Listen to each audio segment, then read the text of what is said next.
Okay. Welcome. Let me hit the music and we'll get right into it here.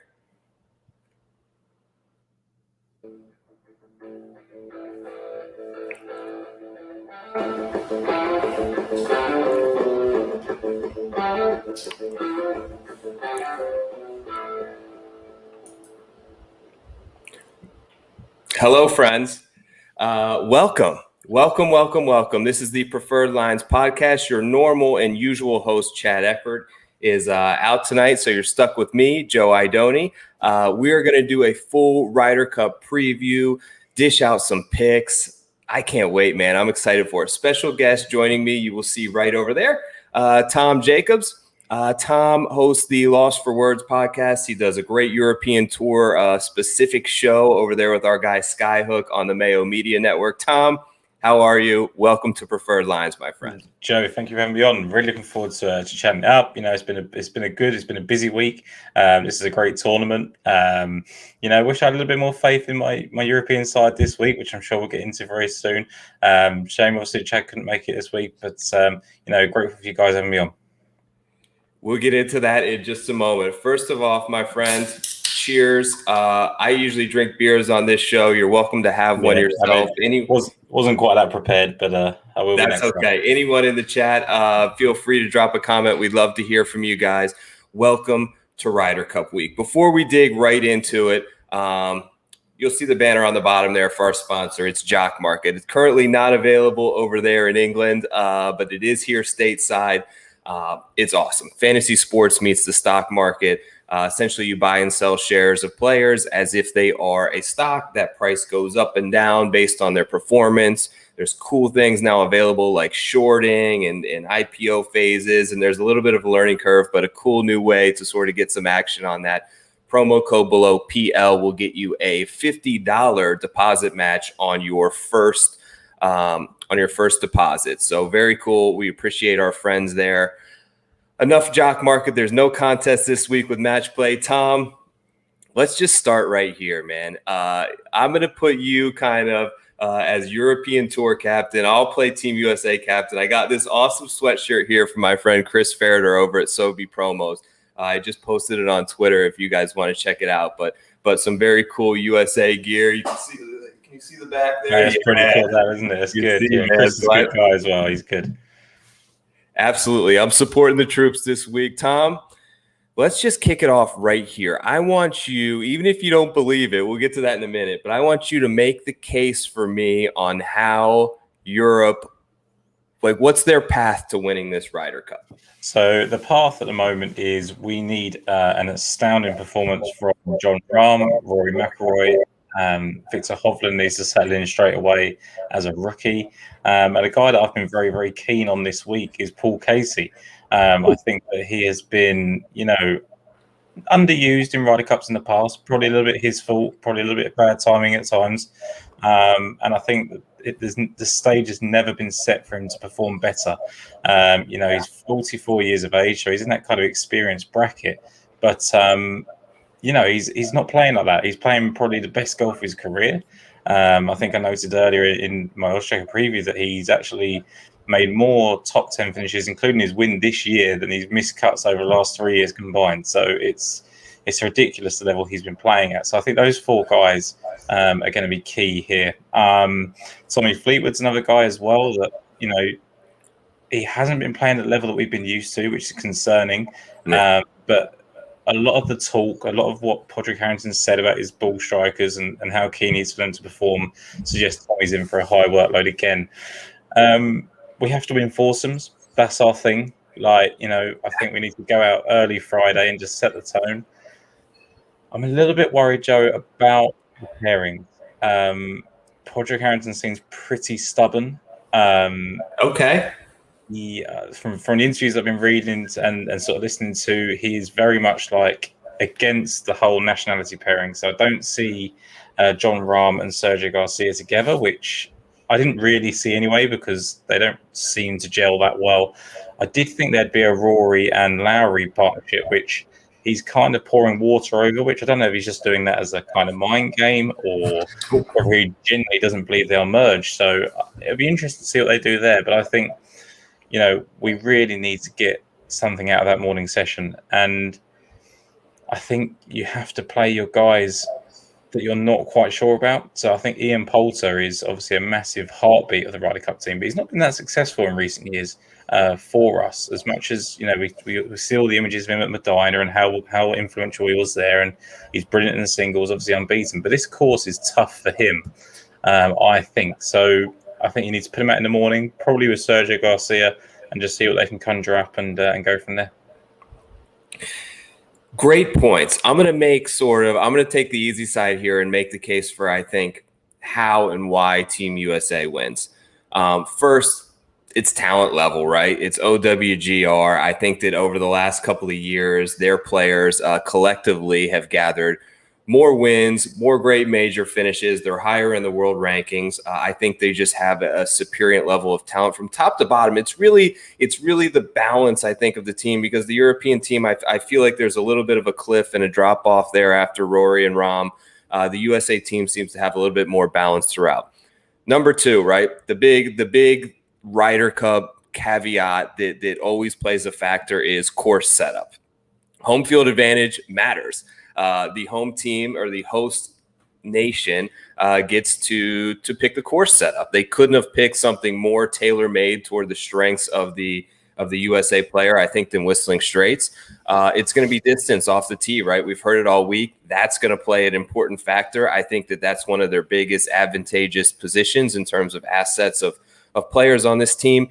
And number three, look, it's the environment, right? It's the home field advantage, and it matters in a Ryder Cup. I think that, the sports are starting to come back, and we're seeing this with the NFL over here in the last 2 weeks. I feel like the fan experience is more appreciated this year, and like you're seeing it with the tailgates at these NFL games. People are happy to be back. People are happy to be back in stadiums. They're excited. They're not taking for granted that experience anymore. And this is a place that is just going to be ruckus. I think the people are going to let loose. They're going to pack them in there, and they're going to have themselves a great time and truly enjoy it. And I think this team can sort of feed off of that vibe, that adrenaline rush of having all these people cheering for you and the USA chants. And I can see myself and a lot of the players hopefully getting behind that and hopefully leading them to victory. But let's talk about the gambling side of it. Like, rule out Europe versus you. Who do you think at this point? I'm looking at DraftKings Sportsbook right now, Tom, which is our big one over here. The European team is plus 210. USA is minus 190. If you were going to place a wager on that right now on Tuesday before the Ryder Cup, what side do you see the value on? It's so tough because obviously the idea is that you take Europe at the plus money in the hope that they just do what they have done in previous Ryder Cups, right? But I've been very, very outspoken in the fact that I just don't think that can happen. If you look at Hazeltine, it was pretty much a massacre. Medina should have been a massacre. We had to get 8.5 points on that Sunday just to win by a point. It was absolutely ludicrous what we had to do to turn it around. We had to win those final 2 matches on Saturday to even stand a chance of doing that. So, but coming back to sort of a couple of your early points before we move on, there is two things. The course setup, I think, is key. I think it's going to be interesting that they're kind of looking into the idea, I think, now of getting an independent body doing those going forward. I don't know if that's ever going to come into place because I don't know what your feelings are on it, because it basically just looks like at some point now it's just going to go Europe wins home, USA wins home, and it's just going to become a little bit kind of predictable and a bit boring because how long can Europe keep defying the odds on American soil? Like, I just don't see it. I mean, you guys have got 6 rookies on your team this year, and they're not rookies, are they? That like I saw about Hovland and Shane Lowry, they're not really rookies. The 6 guys you've got are rookies by name only, and all that means is they've got no scar tissue in the Ryder Cup. So the environment must be brilliant. Like, all of them believe they can win. Justin Thomas, as an individual, had a fantastic Ryder Cup in Paris on the losing side. Tony Finau, played pretty well as well. Bryson obviously had a bad memory, but I think, when he looks back at the fact that he was paired with Tiger Woods and Phil Mickelson, not going to be too concerned there. And his match with Alex Noren was kind of over before it needed to be. So I would be on the USA side. I think there's actually more value in just backing them either wire to wire, or you can just back them to win each day at better odds.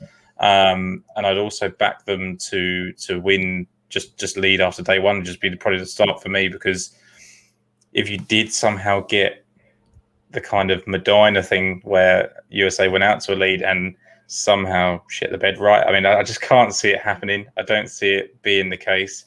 But that's probably a safer way of doing it, I suppose. Yeah, I think there's two ways that I'm going to look to sort of bet. And one way I've already done, and that's sort of the range outcomes of points, right? So I took yesterday the USA to win by 1-3 and the USA to win by 4-6. Both of those are pretty decent plus money. I believe 1-3 was plus 270, 3-6 was plus 350. You combine those two bets together and you're still like plus 160 total. And that's pretty much banking on them to win the tournament, but not win by more than 6 points, which I think is a rather, this team is great. I think the course setup is perfect for them, but I don't see this ending in a blowout. I really don't. The European squad is always so feisty and finds a way to just be crafty and scratch out these half points and never give in on a match, even though they may be statistically outmatched.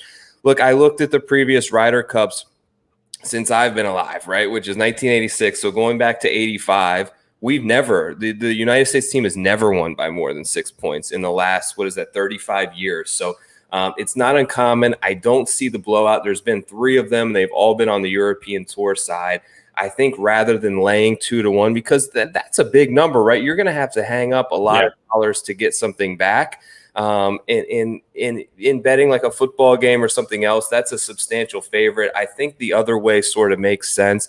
And the other way that I know you've talked a lot with Jeff Feinberg this week, who I was talking with as well, is the Sunday singles, right? I think the U.S. is minus 155 or 160 in that. I think that makes a great play. You get all 12 matchups, and I think the depth of this team can really shine. I'm more worried about the European side in sort of match in 4 balls and foursomes, just because I think that they can find a way to collaboratively scratch together some points and maybe pull some upsets. But I think when you go top to bottom, matchup for matchup, I really don't see a way that the European Tour is going to win 6 or more of those individual matchups. I think that's probably the way to play it if you like the USA side versus laying minus 200.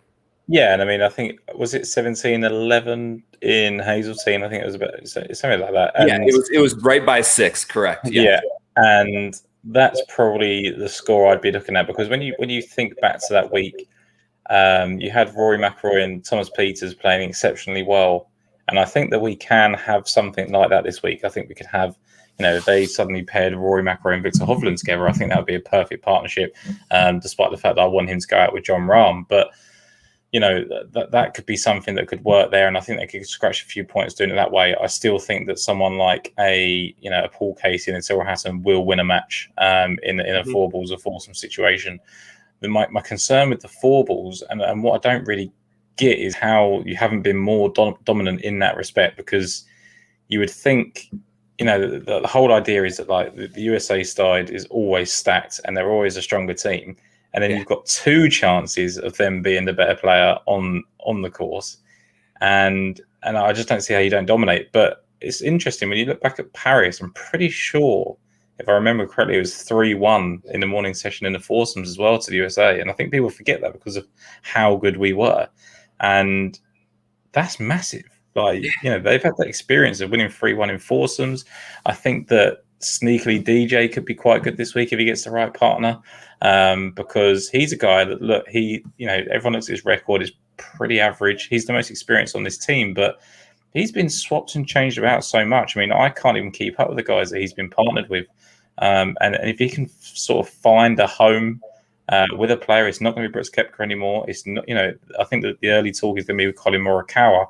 If Colin Morikawa is fit and healthy and back to playing the sort of golf that we saw him win the Open Championship, then him and DJ will make a pretty electrifying pairing.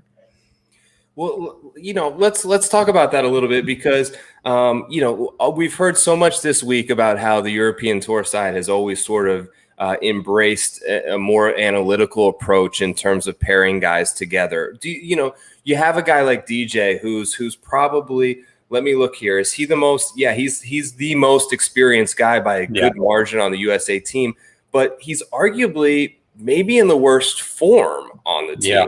So from an analytical side, like, are you in the boat where I'm gonna play experience and that matters a ton in Ryder Cup, or I'm just gonna ride the hot hands in the Morikawas and like these kids who are young and don't have a lot of experience but are coming into this playing great over the last 2 months? I think the USA are going to lean on two pairings in particular, which I'm not going to say anything that will shock anyone listening to this show right now. It's going to be Justin Thomas and Jordan Spieth, and it's going to be Xander Schauffele and Patrick Cantlay. Those two teams are going to be ridden, I think, for the 4 matches and then play the singles. And then it's what you can sprinkle in between. Is Brooks Koepka going to play with Tony Finau? That's something that's been kind of rumored again. Bryson, I mean, Rick Gaiman brought this up in the odds check. I think people may actually clamour to play with him. I kind of saw it as he'll just play in 4 balls. He'll want to play Bridgestone. No one else will want to play Bridgestone. Just leave him to it.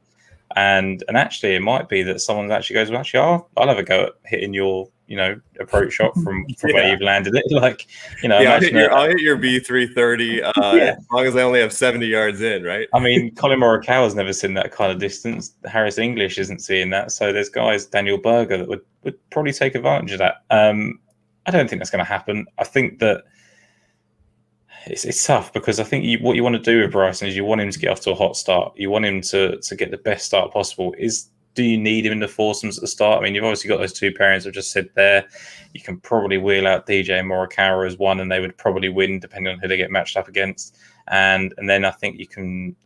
I mean, again, the pairings are so tough this year that I just don't see. I think that the Americans are actually easier to pair than the Europeans, but even then, because you've got these 6 rookies, and even the guys that have played, there's 3 of them that have only played one in Paris as well, which was a completely unfair look at what they could do in the Ryder Cup because that course was just so terrible. I mean, Justin Thomas was superb, and that's because he came and played the tournament over there on the European Tour beforehand. So, yeah, I don't know what the path to success is for Europe.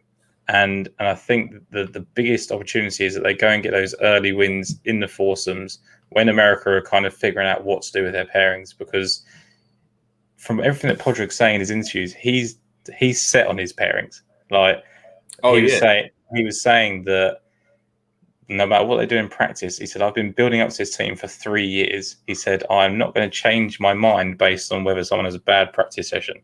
And that kind of worries me a little bit because if there's a guy Hozzle rocking it out on the course, or Ian Poulter can't reach any of the par 5s, or it's not going to happen obviously because they're good enough to do it. But to me, that seems a little bit stubborn, and I think that Podrick is the type of guy. As much as I actually think he's probably got the upper hand as a captain because I think he's maybe more analytical and he's maybe more versed in the Ryder Cup. He's won more obviously than Stricker has, but I think that he's like, right, nationality pairings have not worked in the past. Someone asked him in the presser earlier, can Sergio Garcia and Jon Rahm be like Seve and Jose Maria Lopez? And he said, well, that'd be great, wouldn't it? He said, even if they're only 80%, that'd be great. He said, maybe you should just do my job for me, and was really sarcastic about it. And then kind of just put cold water on it again. So that's not going to happen. So to me, he's kind of very much set. I mean, I think who's going to go with Rahm? So the early indication, and I was really hoping it was Rahm and Hovland. To me, I was like, right, just send Rahm and Hovland out first game. Let Rahm go against anybody, because he's got that kind of PGA Tour Player of the Year snub. Hovland needs a quick introduction. But apparently he's going to go with Fitzpatrick. The early look is that he might be paired with Fitzpatrick. And this is what bothers me about this analytical approach to Europeans. I can't see anything that suggests to me that putting Jon Rahm and Matthew Fitzpatrick together is a good idea, because it's not like, I remember they tried to shoehorn him in with Henrik Stenson at Hazeltine, and my idea was like, okay, well, he's going to take advantage of Stenson's ball striking with Fitz's putting. Rahm doesn't need help putting. So why put him with a guy? I think Rahm needs someone that is exactly at his level. He needs probably a Paul Casey or a Victor Hovland. It's not going to be Rory McIlroy, so there's no point talking about that. Those two guys that can just match him blow for blow ball striking, so he hasn't got to carry someone. I don't think he wants the responsibility of dragging someone up to his level. So I'd be a bit concerned about that pairing. Here's one that has really interested me, and I kind of put out a semi-joking take earlier, and it was really about Bryson, but I want to talk about Brooks a little bit. So I think Steve Stricker has an immense amount of respect for Brooks when he comes in that room.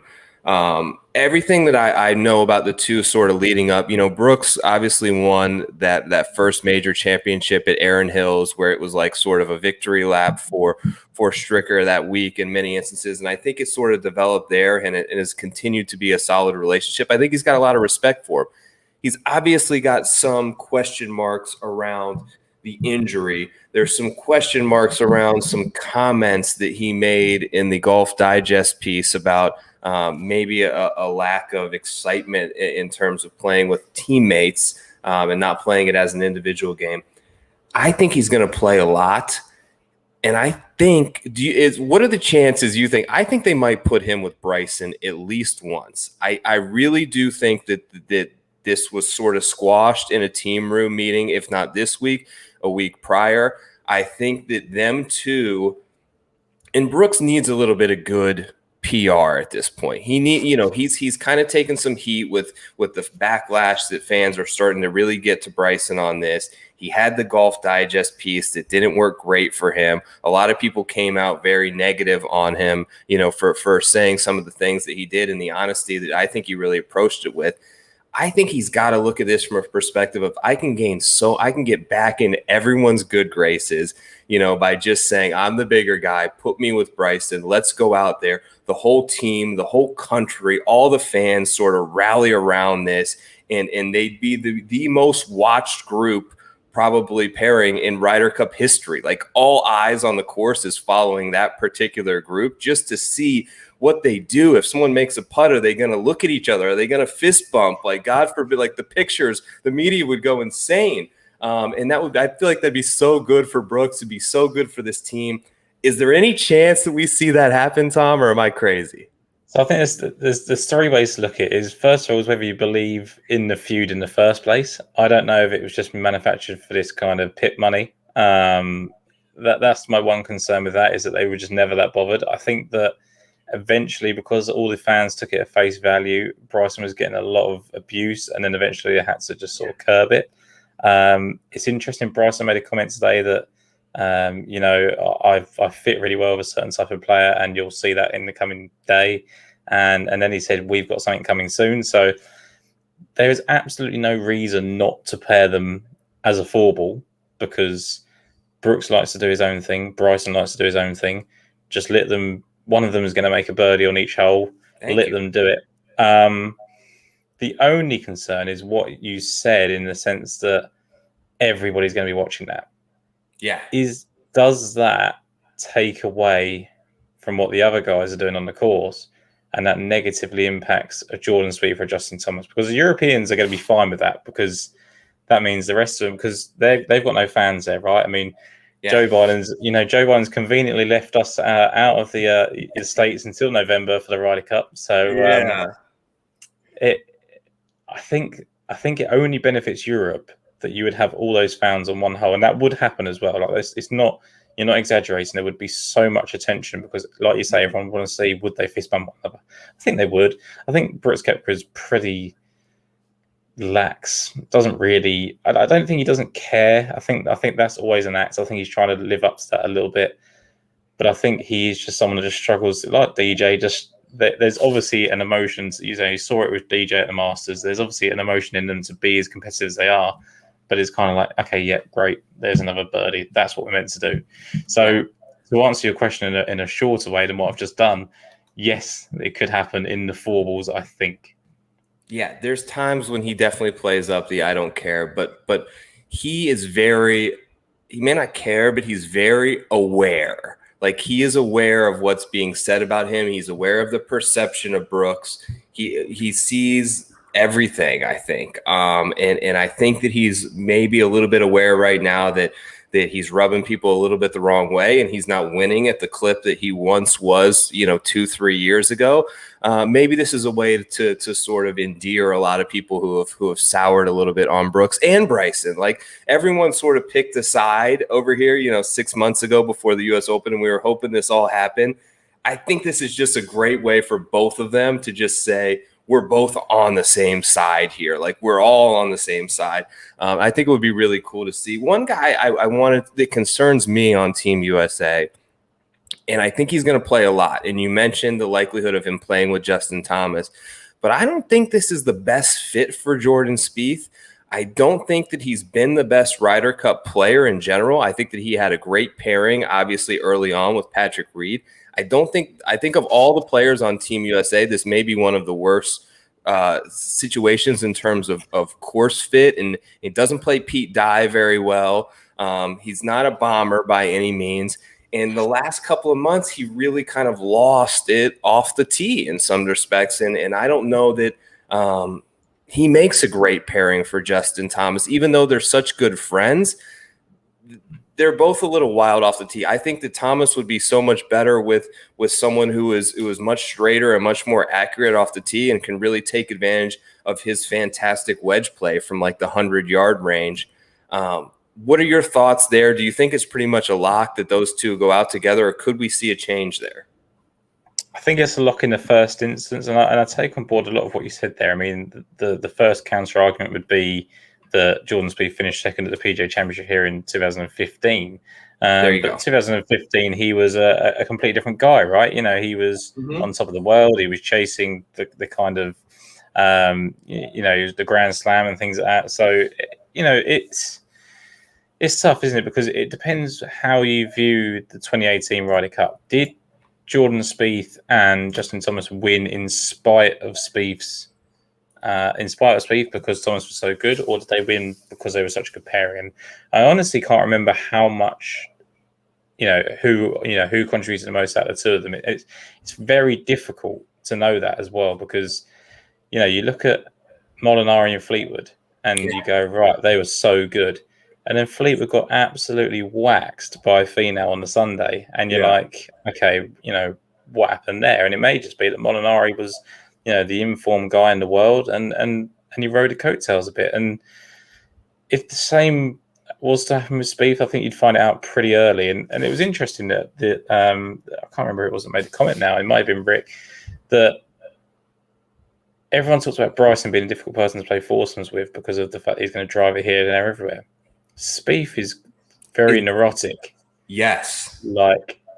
And if his putter isn't great this week, Thomas has obviously been cold with the putter for quite a long period of time now, and that would scare me as a USA fan or captain or whatever, that one of them would need to get hot. So the interesting thing is whether you do split them up and use them as captains in other pairings, and Thomas goes with one of the rookies and Spieth goes with Bryson. I mean, it's such hard guesswork because you're trying to read in between the lines. I mean, that Fitzpatrick and Rahm on the European side was basically built together from the fact they interviewed one another. And then you look at the practice groups today, and John Rahm's played with Lowry, Fleetwood, and Hatton. So now everyone's saying it's going to be Rahm and Hatton. And then where does that leave? And then that would make sense because Fleetwood and Lowry would be a good pairing. So then where does that leave my Paul Casey pick that I've been charming on about for the past week? Does he go with Rory? Maybe you think Casey, or where do you think they're going to put? Who are they going to put with Rory? Is it Vic? It looks like it's going to be Victor, and then it's going to be Westwood and Sergio, and then Casey is currently in the pool with Fitzpatrick, Poulter, and Wiesberger. And I talked about Casey being the guy that took Wiesberger into the four balls because he's a guy that they want to expose to that early. Four balls seems to be the better suitability for him. But then that leaves him kind of playing with Fitzpatrick or Poulter in the foursomes, I think, and that would worry me a little bit. So every day that's gone past, I've done 3 different videos, and every single day has gone past. It's like I'm learning a new thing that makes me worry about everything that I'm saying. And I just think until you get to Thursday night when the pairings are announced, you're just not going to be sure. I think that the reason I'm so confident in the USA side, which is a horrible thing to say, is their talent can just win out. Like, we don't have enough good players. Well, obviously they're all good players. That's a completely wrong thing to say. We don't have enough elite players to just bail us out. We have got Rahm, Rory, Hovland, and I would say Casey. And then you've got, if Hatton and Fleetwood were playing like they were when they're going into 2018, that'd have been fine, but they're not. Fitzpatrick is hit or miss. Westwood is horrendously out of form. Watched him at Wentworth, and it was painful to actually see him cling on.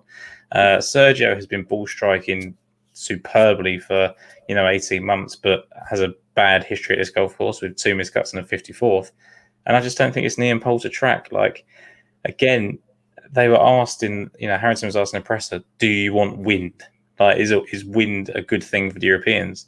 And he was like, well, we had a bit of wind today and that was fine. He said, but I don't want it to be a really strong wind. He said, I've bought all these ball strikers here this week based on it being a ball striker's course. I don't want to be blown off the course. And the other thing is, the windier it gets, surely the more it plays into the Americans' hands because of the driving of the ball. So yeah, it's, I think so too.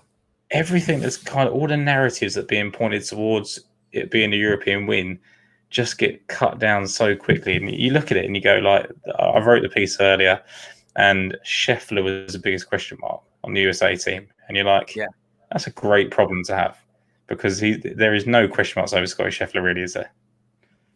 Well, the only question mark would really be the fact that he has no experience, right? The rookie aspect of it, and kind of, Morikawa is a guy that is also a rookie, obviously, but I think there was an expectation level of Morikawa for the last year and a half that he was going to be on this team, right? He was the future. It's like Hovland for the European side. Yeah. While they're rookies, they've been in discussions with their captains for the last 2 years about being on this team, and they're going to be the stalwarts moving forward. I think Scheffler was kind of a little bit late to the party here and made sort of a late surge. Maybe he's the guy that just got in when the situation with Patrick Reed happened. I don't know that we'll ever really find that out.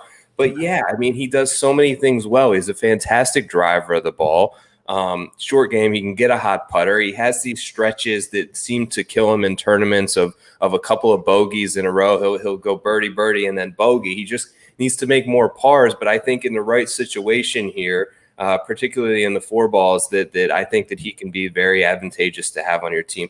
I want to go through a little bit. I'm going to pull it up here, just to the individual team point scorers, and just see if you have a take on a guy. I'll kind of give mine. Let me see if I pull this up correctly here. Yeah, so this is DraftKings Sportsbook here. Team USA top point scorer.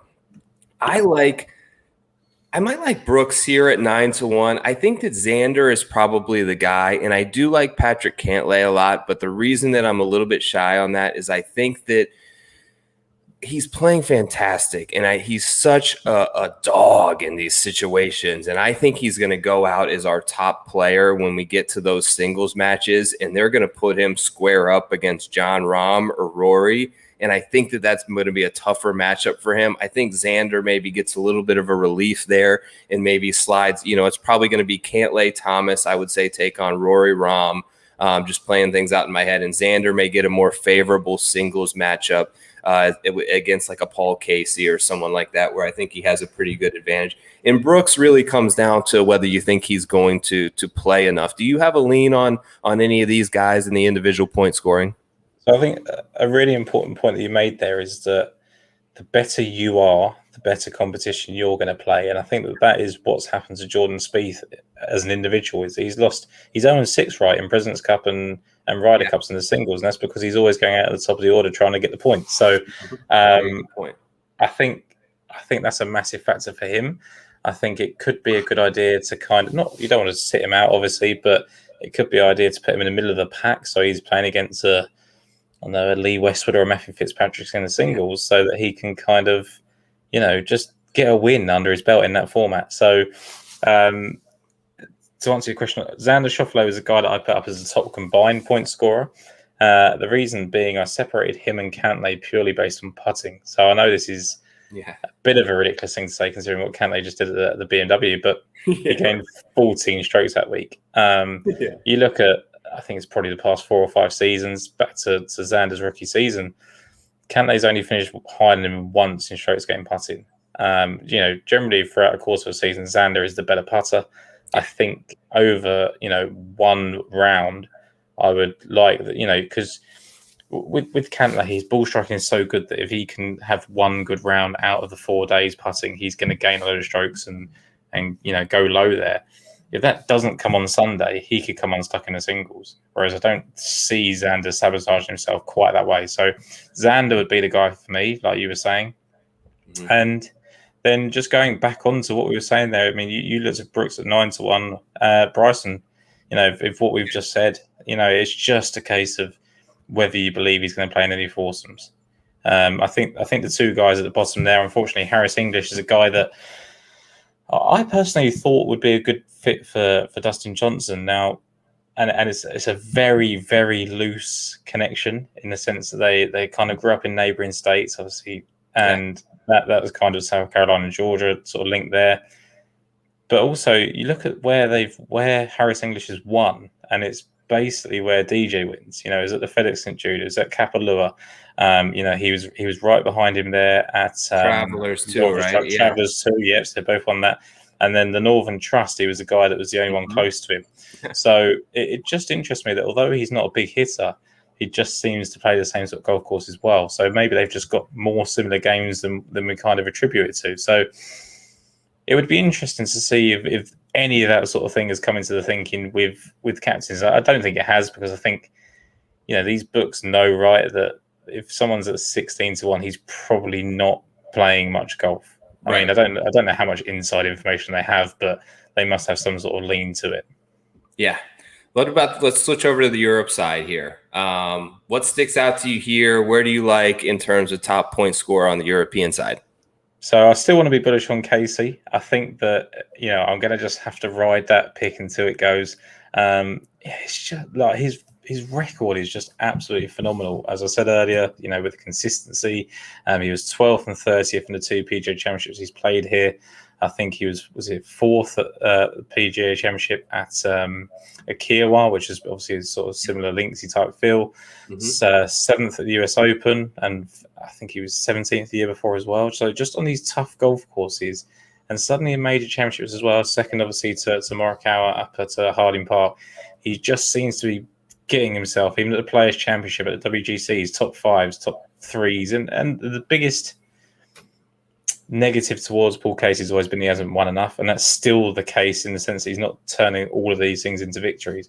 But he just seems to be putting himself there so often, and he's doing it like 40. He doesn't look like a 44-year-old man. I mean, I don't hang around very many Paul Caseys at 44 years of age. He is, he looks like he's 30 and in his prime. So, I Paul Casey for me, and he's come down a little bit. I think he was 10-1 earlier. So, I guess for me, it's just whether you believe he can play in 5 matches, because he never has done. But I also think the situation has never been better for him to do so. I would agree with you there. I would be reluctant of going up top here. Obviously, Rahm and Rory are the 2 best players, but I also think that, to your point a couple of minutes ago, they're going to draw the toughest matchups, not only in singles, but in the 4 balls. They're going to go up against Cantlay and Xander and the Justin and Spieth teams. So those are going to be sort of tough draws for them, which brings you sort of to the next tier down with when you get to that Casey tier. So I think that they could have more favorable matchups. The other guy that I would look at, and the only other one I would really consider, is potentially Sergio Garcia. I don't know how many times he's going to play a la Paul Casey. I don't know that he gets the full 5 rounds in, but I just look at those 2. And once you get out of Rahm, Rory, Victor, those 2 are the best drivers on this team by far. They have a huge advantage off the tee, which I think is going to lend itself to the most success at this course versus, Fleetwood, Hatton, Fitz, Poulter. Those 2 guys can drive it with anyone on Team USA, and I think that should set up well for them. I think with Sergio as well is that, to me, I was always just put off by the course history, right? Yeah. And it's not going to be set up in that way. It's going to be rough down. Right. It's going to be accessible pins. It's going to be what he's been used to his whole career playing on PGA Tour circuit. So actually, And I think there's a no lane up guys kind of tweeted saying he had it on a string earlier. Don't know how much to believe in that because they have an interest in European buyers on their podcast. But he would be if there's any early if he goes out in the morning and he gets a point, I think he could go to 5 matches because he's so adaptable, right? I mean, the idea is that he goes out with Lee Westwood maybe once because they're formidable foursomes record that comes from 20 years ago when they were, right at their pomp. But he can go out and put an arm around Victor Hovland. He can go out and I think he would make a great pairing with Tommy Fleetwood because I think that he could replace that Francesco Molinari mold and they can just ball strike their way to victory. I think he'd pair really well with Paul Casey for the exact same reasons. Yeah. I don't want to put him with Ian Poulter. I think that's just putting 2 Ryder Cup guys together for the sake of it. I don't really want to put him with Tyrrell Hatton. I think that's too fiery. And then, you're kind of left with, the obvious people at the top, which he's not going to get paired with. He's not going to go with Rowan. He's not going to go with Rory. So, right. I think he can.